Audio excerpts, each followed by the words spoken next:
unforgettable love story na nagsimula sa Paris. Bigyan mo na lang ako ng gwapo at mayamang boyfriend. Ako ang bago niyong tagalinis dito sa inyong bahay. Sana magustuhan niyo ang serbisyo ko. Two total strangers. Ay, Diyos ko! May multo! Anong gagawin ko para sa inyo? Kumilos ka na maayos, ha? Ngitian ko lahat at sasabihin na fiancé kita. Slowly becoming friends. Bagay sa'yo. Ayoko. From friends to lovers?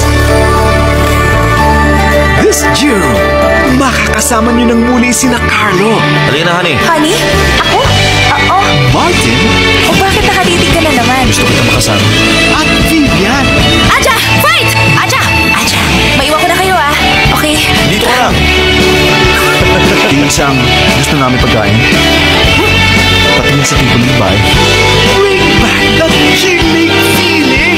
Marunong ka bang lumangoy? Ako, hindi ako marunong. Paano bang palagi pang masasaktan? What the hell are you doing? Nagsinungaling ako.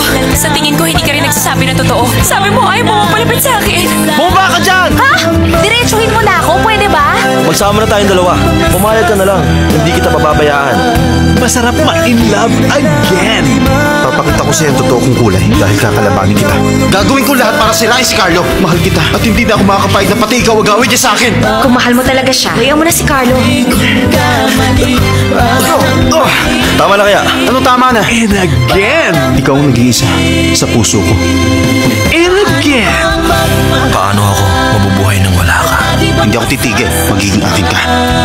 Ayoko mapahiya ka sa kanila, kaya kahit na bastusin at laitin pa ako, titiisin ko yun. Ang original na super kilig na Korean novela, Lovers in Paris. Ngayong June 30 na.